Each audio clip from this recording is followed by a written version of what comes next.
You see, God said, I should tell you something.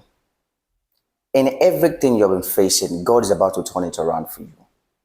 Yes, He knows the reason why He allowed you to face it so that He can build you, He can work on you, and remove anything that will hinder you when you get to the journey.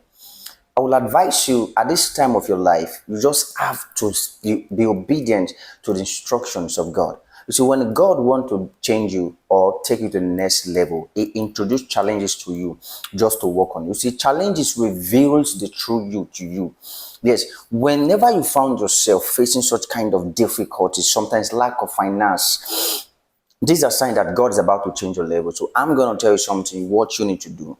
What you need to do before 2026 is to stay obedient to the word of God. At the same time, keep praying, believe in God that is capable and able to do everything. The Bible says all things work together for good to them that love God and to them that are called according to His purpose. So please, I will tell you something, but let me pray for you.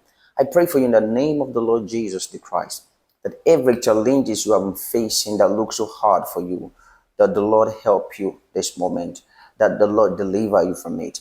In the name of the Lord Jesus. The Bible says, even though you walk in the midst of the fire, He is with you. Even though you walk in the water will not swallow you. In the name of the Lord Jesus, the Lord send your helper to you.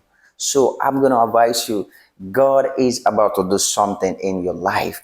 Please, if this video really helped you, please kindly subscribe to this YouTube channel, because this channel is all about helping the people in the finances, at the same time a Christian channel where I discuss about Christ and how to overcome your challenges and your financial situation. God is about to change your life. I'm telling the fact. So just subscribe to this YouTube channel.